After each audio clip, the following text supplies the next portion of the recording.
其中有段經文呢，我哋都可以繼續研究嘅，各位。例如咧26節佢話過了62個則，受膏者必被剪除。咁跟住下呢個一無所有就講耶穌基督嘅犧牲啦，係為所有人。跟住就必有一王的民來毀滅這城和聖所，至終必洪水沖沒。咁一王必有一王之民，嗰一王嗰個咧，其實睇翻原文咧，其中嘅主語個他字咧是單數嘅喎。咁乃承接上文呢個受膏君的耶穌基督嘅喎。咁肯定係指耶穌基督嘅喎，唔會只係未來佢哋啲將來派嗰個敵基督嘅喎。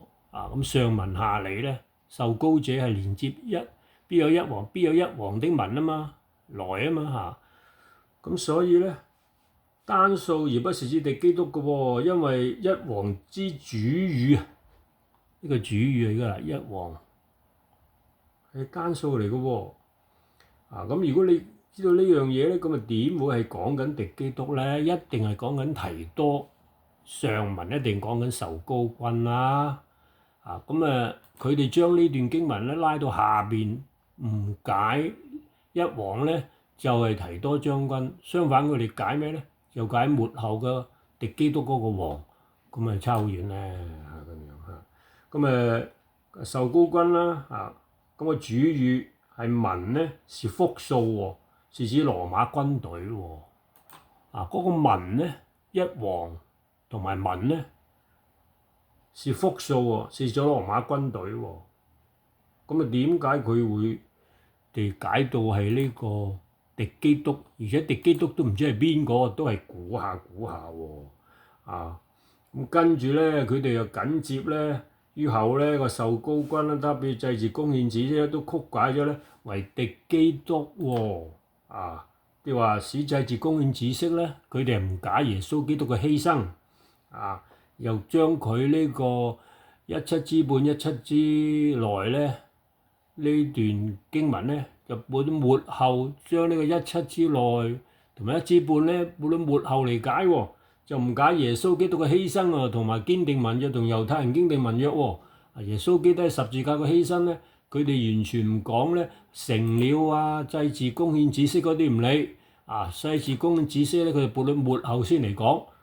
咁咪完全兩樣唔同嘅事咧。其實保羅都話得好清楚啦。佢話耶穌基督一次獻上，成了永遠嘅贖罪祭啦嘛。喺呢個希伯來書10章12節主耶穌一次獻上，不用再獻祭啦，也應驗了但以理書個預言啦。經文也配合歷史同埋時兆喎，也連貫歷史同埋呢個整個預言嗰個系統喎。咁所以咧，將來派之所以搞錯咗咧，第一起點錯咗啦，唔係457啦，用個44445啦，444年或者445年都唔係正式出令重建耶路撒冷。實際上佢蘇永智牧師就強調唔係重建聖殿啦，係重建聖城或者係修葺聖城咋。尼希米咁就真係奇怪啦。咁主有408年。7個7 49年之後重建完成嗰個係咩嚟㗎？嗰個第二聖殿嚟㗎嘛，係咪啊？咁點解佢唔解嘅咧？哇！咁啊真係好奇怪喎！咁所以如果你知道咁咧，佢真係好錯到咧，好離譜喎呢樣嘢又再加上咧，佢哋就引用咧以西結書咧38章1至23節咧，就講到咧敵基督嘅敵基督將來咧。會聲稱世界末時出現，敵基督俾攻打中東嘅以色列國咁咧就攻打以色列國，而家以色列啦。其實呢段經文咧，如果以經解經咧，其實講緊啟示錄咧，是指基督和被接升天嘅聖徒在天上一同千禧年之後，與新耶路撒冷城一同從天降在地球上。那時全體惡人復活了，將撒但那邪靈誘惑操縱妄圖圍攻聖城，最終被上帝降火所消滅。那1000年完成了，撒但必從呢、個記住喎，1000年完成了，撒但必從監獄裏被釋放出來，要迷惑地上四方列國，就是歌革同瑪各。而佢哋咧就將呢段經文偷換概念咧，就話係逼迫以色列人喎。佢哋基督叫他們聚集爭戰，他們的人數多如海沙，他們上來遍佈全地，圍住聖徒與蒙愛的城。從火從天降下消滅了他們。啟示錄20章7節嗰度好清楚。但係呢啲咧，如果再解釋落去咧，真係好多經文配合啊！不過啱啱咧嚟到呢度咧，我就輕輕咁帶一帶因為而家好多解經家都將以西結書呢段咧係解釋末後敵基督會攻擊以色列國嘅喎咁樣嚇。咁咧就又要重建第三聖殿嘅喎，咁用呢段聖經嚟喎。咁其實呢段聖經其實解係末後。即係耶穌基督翻嚟嗰千禧年嘅時間嘅，咁當然已經解經各有唔同睇法啦。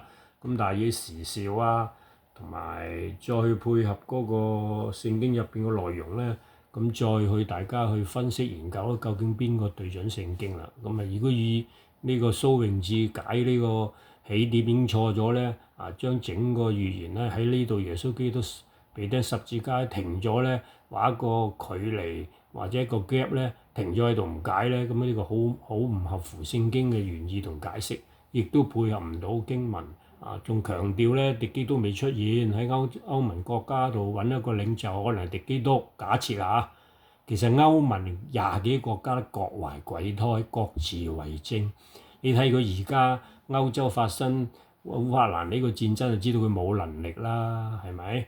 咁所以佢邊會有個歐盟一個領袖出嚟去興起雄霸世界咧？歐盟係唔可能啊，因為亦都應驗咗聖經2章嗰個大象咧，10隻腳趾半泥半鐵咧，永不能夠相合噶嘛。所以歐盟而家唔係真正嘅歐盟嚟噶嘛，係假聯盟嘛，各自有自己嘅國會，各懷鬼胎話就話歐盟啫，其實只不過單一貨幣聯盟啫嘛，但係個實際國家自己各自為政，有自己嘅國會噶嘛，佢唔係真正嘅單一實體嘅國家嚟噶嘛咁各懷鬼胎，點會係真係再統一？好似以前歐洲再統一嗰個羅馬大帝國係唔會嘅因為聖經原來都好清楚係永不能夠相合咁所以呢個咧就係連喺呢度。如果你唔相信，你繼續睇歐洲嘅邊個能夠興起近期你睇邊個？梗係美國做大哥啦，但係歷史原派最後冇解到有美國嘅話，佢唔存在嘅喎。就算蘇榮智解個啟示錄1994年呢個港九培靈大會話美國將會反完成